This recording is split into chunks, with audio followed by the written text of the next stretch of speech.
Hello and welcome to the Dawn Jarvis Show, where our goal is to inspire you by interviewing a diverse range of visionary leaders, entrepreneurs, and sharing their entrepreneurial journey.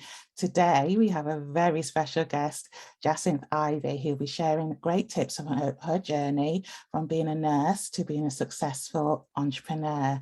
Jacynth is an award-winning transformational coach and leader with decades of experience working with individuals and organizations worldwide who are successful business owners, entrepreneurs, managers, and leaders who are struggling with their self-worth, which is affecting their overall performance in their everyday life and business. She launched her career as a nurse, midwife, and health visitor, and becoming an executive director of nursing. She found her true passion in developing people and organizations and supporting them to achieve their goals and aspirations. Jacynth Ivey, welcome to the show. How are you? I am very well, thank you, Dawn, and thank you for having me here today. It's a real pleasure, and it's always a pleasure to be in your company. Oh, thank you. Thank you so much. It's so good to see you. I've been doing some work with you recently, so it's really good to spend this time so we can share about you. We're often teaching or doing other things, so it'd be really good to hear your journey today. Now, I've known Jacynth for a long time, actually. The first time I met you was about 18 years ago. I think I was on a course that you were teaching about how to get that job. So it's amazing to see you now, and we do some work together and we have some mutual friends as well. The first thing I ask people and on my show is, how did you get to where you are today? So it's been a bit of a journey for you, hasn't it, Jacynth?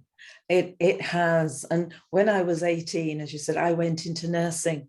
And when I started nursing, in those days, it was a job for life. You went into a job for life. And so I never dreamed that I wouldn't continue to work in the National Health Service. And so I became a nurse, became a health visitor. I was a midwife. I moved up the ranks, became a director of nursing, and worked there for a little while. And then something happened, and usually something happens really that really kind of sometimes dramatically changes your course. And something happened. The NHS, one of the constants I always say in the NHS is change. And we'd gone through a rapid period of change. And actually, I realized at that point that actually my purpose was best served elsewhere. I have a real passion for developing people, real passion for developing organizations. And at that strategic level, yes, there were elements that I could do, but actually I felt a little constrained. And so I took a leap of faith, Dawn. I took a leap of faith. I didn't have a business plan. I didn't have some fancy strategy. I'd made a decision to leave. I'd got 2 young children, single parent, house, mortgage, all of those trappings. But I took a leap of faith and left at that point in time. Wow, that's amazing. And because I think it takes a lot of courage to do that, doesn't it, really? And to decide that your talents are best served elsewhere, they're best utilized elsewhere. And then to do that, being a single parent, having 2 young children and deciding to do that. And I think that is quite an inspiring story for a lot of people, because they might think that they can't do that it's not possible to do that their circumstances might dictate that they can't do that. But that's not the case, is it, Jacynth? It isn't the case. And the other thing that really made my decision is I hadn't appreciated how strong my core values were around fairness, equity, justice. And when I saw them being compromised within all of these change processes, I just felt I couldn't be part of that as well. So there was something about my core beliefs as well as my purpose that really helped me to make that decision. And oftentimes I find when I'm working with individuals, when they say things don't feel right, but they can't put their finger on it, and I talk to them about their values, it's often when your values are compromised, It's one of those things, you're not quite sure what it is, but something doesn't feel right. Mm-hmm. And for me, I realized that my values were being compromised. And in order to be true to myself, I needed to just exit. Oh, wow. So that's what I did. That's amazing. And now you're the managing director of two companies, Inspiring Hope and JacynthIvey.com. And you do charity, you support organizations, and you also support individuals. How is that different from the NHS? So how's it different from the NHS? In my one organisation, Inspiring Hope, I work predominantly with the NHS. And what I bring, I suppose, that is different in a sense from maybe other consultancy companies is my lived experience of being in the NHS. Yeah. But also a lot of the work that I do is increasingly focused around equality and diversity, but particular race equality. And so, of course, I've got lived experience of being a Black woman, lived experience of being a patient in the NHS, lived experience of being a clinician, a director in the NHS, and I'm also a non-executive director. So I bring all of that experience to bear. I think I've been able to utilize all of that. So some people might think, well, you left this really good career in nursing, what a waste. But it isn't a waste because I'm putting back in a different way. So in a different way, holding the organizations to account through my non-executive role, but also supporting organizations to be the best place, the most equitable place they can be for their workforce, and also ensure that they give really good care to everybody, irrespective of their background. So that's how I bring kind of my previous experience to bear with Inspiring Hope. And with JacynthIvey.com, again, drawing on my experiences around, particularly around how we develop leaders and individuals to be their true, authentic self. That is, people who know me know that's my mantra, is about being your authentic self, acknowledging your brilliance, because I think life can put us down, Dawn. Yeah, it can. Life puts us down where we feel we don't fit in, we don't belong. I can't apply for that job because I don't think I'm going to get it because the job's been earmarked. Mm-hmm. So we have a number of kind of challenges that happen in life that just put us down. And I believe that there's brilliance in all of us. And so that's the work that I do through JacynthIvey.com. That's amazing. So first of all, I love that you're bringing a different perspective based on your lived experience and your working experience back to the NHS. And I think that's so important. I think, having worked in the NHS and doing some similar kind of work, that it's really important to have an outside view. What's it like to experience those services? What's it like to be a manager in those services? What's it like to lead in those services? So I think it's really great to have a unique perspective, and I think that's really, really valuable. And secondly, I think through your journey and through everything and the work you're doing in JacynthIvey.com, you're really, helping people to acknowledge their brilliance, which is what we're going to mainly talk about today. And so how do people acknowledge their brilliance, Jacynth? Well, as I said, my starting point is there is brilliance in absolutely everybody. And I've developed a 7-step model around how to acknowledge your brilliance, which when I'm working with clients or talking with individuals, I work through. And the first thing is that we have to acknowledge that we are different. We all have a different story. We have a different backstory. When I talk about my backstory, it starts in the Windrush era. And no, I'm not that old, but my parents came here in Windrush era. They faced many challenges when they were here, and that helped to build our resilience. So I saw my parents going through challenges, heard their stories, and the messages that they gave us around being yourself, doing the best that you can be. You are different in society. So my story helped me to really begin to understand who I am. And then when I think about, and I told you about my values, actually, my values make me. And my values are clear, and I live, walk, and talk my values. Yeah. So it's really important to acknowledge who you are. So many of us don't really know who we are. We accept what others tell us Yes, you're not very good. You could be brighter, you need to be fatter, thinner, smaller, taller. You need to be like, there are so many people that are willing to tell you a story of you that is not your story. Mm-hmm. And so it really is important to acknowledge who you are and to remember that it's your story that shapes you. So if you don't like the story, go back and you can't change the past, but if you don't like the story, I always say, tell yourself a new story. Oh, I love that. I love that. Tell yourself a new story. And you don't have, yes, I love the fact you're saying you're not defined by your past. I mean, the past is the past, it's happened, and you can't do anything about it, but you can learn from it and you can decide what you want to do and what you want your story to be going forward, which is lovely. So one of the things that you talk about is how to untap your true potential so that you can tell yourself, tell a new story. So how do people do that, Jacynth? Yes, so it really is getting back with self. So again, some of that untapping true potential is about removing all of the self-doubt, Mm-hmm. the procrastination, the all of that help that keeps us back, and say, okay, so how do we do that? So telling ourselves a different story is incredibly important, and telling ourselves a story that says, I can. Yes, that in all things, everything is possible if we just believe. And that's really, really important.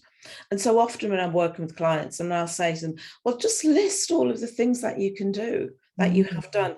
Don't stop and think, well, I wasn't very good at that, or was I really good at that? Just start to list all of the things, all of the experiences, all of the things that you've done, the things that you know, whether it's baking a cake, whether it's writing a complex strategy, it doesn't matter. Mm-hmm. Because what you're doing is you're starting to change the narrative, change the belief, because our minds can really hold us back. And that's one of the things that's really important, is I say, it's around how we guard our mind. And there are so many naysayers around. And so we need to be very mindful of the people that who are our friends and that we have as our company, because we really need to surround ourselves by people who have either walked the journey or a similar journey, who can support and enhance you, who can help to pull you up, or who are going on the same path as you. And so often we hold on to people. And one of the things I say is that when we have, if you can imagine a chest of drawers, and you've got all of your clothes, different clothes in your chest of drawers. Well, actually, throughout time, you change things in those chest of drawers.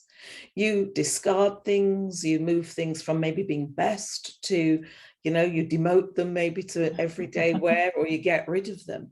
It's the same with our friends and acquaintances. We need to do a review and a clear out every now and again, to ensure that the people that we surround ourselves are going where we want to go. We need to review the things that we read and the things that we watch. And instead of some of those books, some of the fiction, it's maybe you want to read autobiography or some of the popular psychology. Read something that is going to edify your mind. Yeah. Yes. And it's the same with what we watch. It's really important. Yeah, I think it is really important, and particularly when you decide what you're going to do and decide what you're good at, and then you need to sort of develop that. I really like what you said about when a person might not think that they were very good at it, but they can choose to be good at it, and they can develop that skill. It's all like muscles, isn't it? Developing those things. And so by reading and watching the things that are going to help you with your goals, I think that'll go some way to untapping your true potential. Would you agree, Jacynth? I absolutely would agree. And I heard a great phrase yesterday. So often we talk about time management, and I don't quite like that, because that says time is managing me. But this individual talked about choice management. And I really like that, because we can choose how we spend our time. We are all given 24 hours. Imagine if it was 24 pounds. We can choose how we spend each of those hours. It's our choice. And I really like that, because it helped to shift your mind about what it is that you do with your time. So if you've chosen to sit and do nothing, if you've chosen to sit and worry, if you've chosen to sit and procrastinate, that's a choice you've made.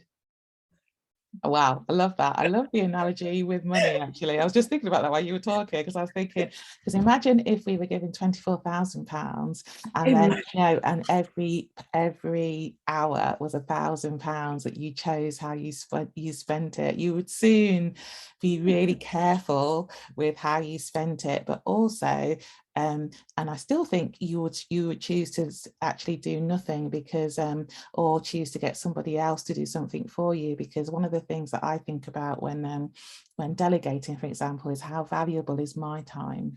Absolutely. How valuable is my time? And if you put like a monetary value on the hours of your day, that is a great way to sort of like think about how valuable is your time, you know, how valuable is your sleep time, how valuable is, you know, the time you spend, you know, reading or talking to people, you know, how valuable is your time. You know, I know that you talk about measuring success and stuff like that in your work as well. So I think I really like that. I like that a lot. Yeah, and I have a small team for that reason, that actually I suddenly thought, I actually don't need to be doing this, because if by doing this, that means actually I'm not doing the client facing work that actually, you know, that I need to do to build up the business. And so sometimes people think it's kind of indulgent, perhaps, particularly in a small business, to have staff, to have administrative staff. It's not, it's a necessity. You have to think about, what is it that only you can do in and on the business? And then therefore, what else can be delegated? What can somebody else do that enables you to do what you do best? Yes, because that's what brings the business in. That's what sustains you. So if you're busy doing administrative tasks, then you're not actually busy doing the business, doing the work, doing what it is that you have the skill, knowledge, expertise to do. And so it's really important. And sometimes we think, oh, we can't afford it. My question is, can you afford not to? Oh, wow. Yeah, really wise words. So, and you also talk about, and this is a bit of what you were just saying, actually, that it's really important to care for your mind, body, and soul as part of this process. So talk to me a little bit about that. So when I was, excuse me a second. So on my kind of entrepreneurial journey, has really fixated on, you know, kind of every day doing the business, not really thinking about my health. And I went on this amazing seminar where actually they talked about kind of business strategy, but they also talked about health. And I thought, wow, this is really interesting. And I've got to learn more about it, and went on this amazing program in Switzerland. And so actually, there are 8 tenets to health that we need to think about. Often we just think about it in relation to maybe diet and exercise. Yes, and that's our health. And increasingly we're thinking about mindfulness. But there are lots of other things. We have to think about the air that we breathe. So we have to think about the green agenda. And what's our role within that green agenda. But also, so many of us don't practically breathe properly. We're breathing from up here instead of breathing from our diaphragm. Now, as a nurse, you know what happens when we breathe in oxygen into our body, which we need for all of our vital organs.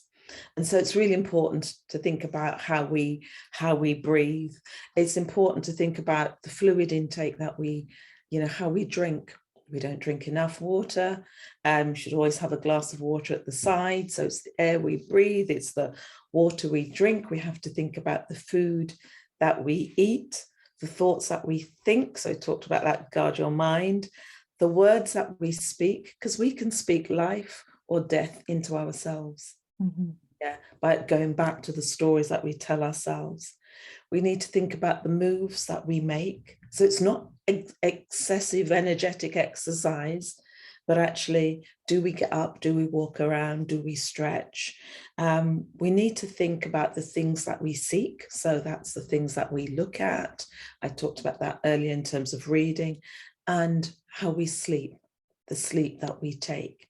So the mantra is the air we breathe, the water we drink, the food we eat, thoughts we think, the words we speak, the moves we make, the things we seek, the sleep we take. Wow. So that's the mantra for the pillars of wellness. I love that. That's amazing. I love that. I love that. I love that. That is really, really good. So I'll talk to you a little bit about how you do that later. But first of all, I want to talk about your book. Tell us about your book, Jacynth. So my book is called It's Okay to Be Different. Reignite Your Passion, Fulfill Your Dreams. And when I was writing this book, it was really based on my life and my experience of growing up in a predominantly white middle-class environment, about being the only Black child in the class.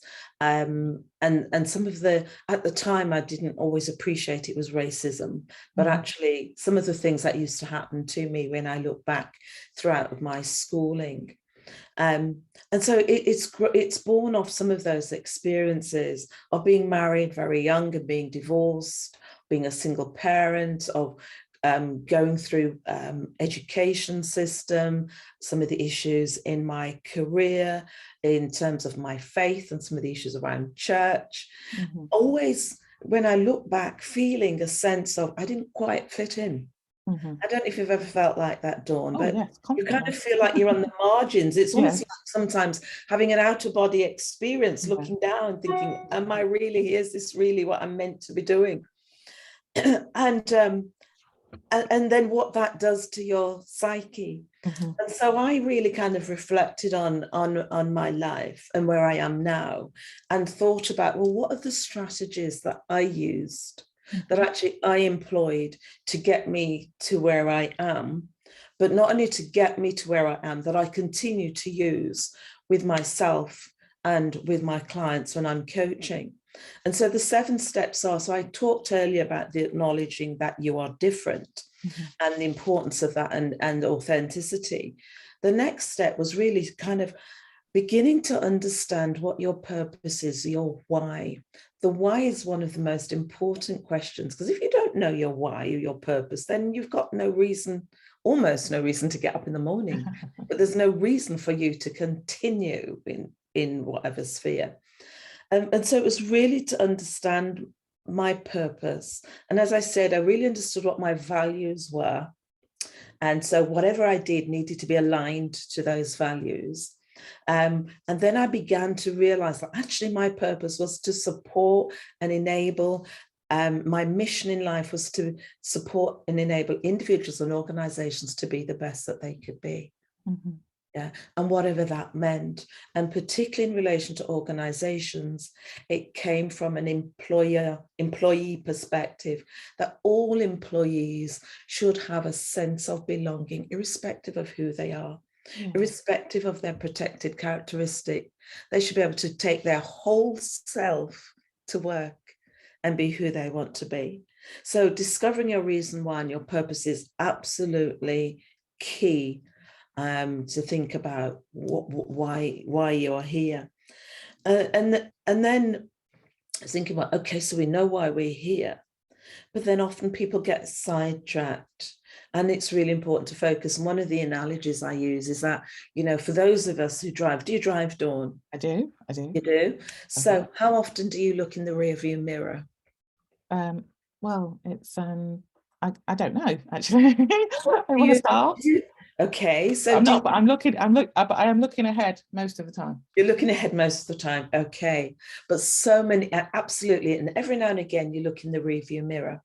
And if we equate that to life, so many of us, so many people are going through life looking in the rearview mirror. Yeah. Looking at the past, looking at what went wrong, focusing on what went wrong, and they've gone down that spiral instead of being really clear and laser focused. We know our reason why, we know our purpose. Let's be laser focused. Let's imagine going on a really winding country lane when you've got to really hold on to the wheel. I was in Dorset last week driving on a country lane, and I gripped the wheel like this, and I was driving laser focused. And that's how we have to be with our career, with our aspirations, our business, is to be laser focused. Don't get distracted. And there's don't get distracted by shiny pennies, something that comes off to the right or to the left, where you think, oh, that looks interesting. Let me go down there, Yeah. or that's interesting. I'm going to go down there now. It takes you off course. Yeah. Yeah. And so it's going to take you longer to get to your destination. So keep laser focused. The other thing I talk about in the book is around choosing to take action. So we can have the most amazing action plans. We can do them electronically. We can do them picture. We can have spreadsheets. We can do all of this stuff. Brilliant. Whichever one suits you, whichever one floats your boat. But if we don't physically then do something that is written on that action plan, then it makes no sense. Mm-hmm. So we've got to physically choose to take an action, not just write them down. We have to actually get up and action the actions. And that might sound quite simple, but so many people have action plans. It's like making a New Year's resolution 3 months down the line. Oh, I forgot to do that. Yeah. So it's important that we choose to take action. I talked earlier, and I talk about in the book about guarding your mind, and I talked about that. And I talk about distraction burglaries. And that concept came to me from I read something about how a number of senior people were being distracted. The doorbell would go, they'd be distracted, and somebody would go around the back and steal from their home. Oh, wow. Yes, have you not heard of that? No. They get distracted by the door and they get held at the door, and then there's an accomplice who goes round, enters the house and steals. And I thought, that's what happens with our minds. Distraction, burglary, is that somebody will distract us with something that says all this negativity. Yes. And whilst they're doing that, they're robbing us of our joy, robbing us of our creativity, robbing us of our ideas. Mm. So it's really important to be aware of that distraction that robs you of that creativity, the joy, the idea. And then I talk about you are measured by what you do. One of the chapters talks about that. So again, that's going back to taking action. And it's to set yourself some milestones. Yes, because sometimes our why is a big why. We might say, I want to buy, a 4-bedroomed house by the sea, and I'm currently living or renting an apartment.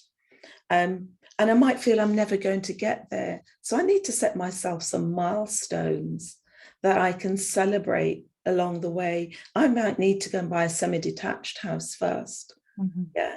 And so I might want to celebrate that. But that celebration needs to be proportionate to our achievement.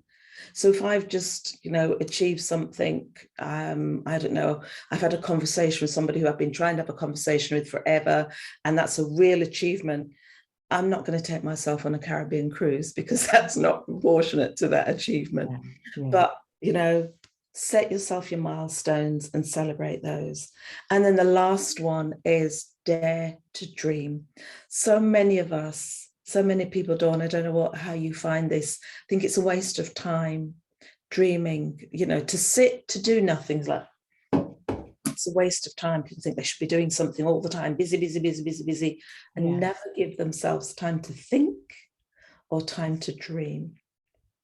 I think I might be guilty of the busy. We've talked about that before, but I think it's really important to set that time aside. And actually, I'm taking some lessons from Jacynth here, and sort of like, actually scheduling time, some downtime is really important, isn't it?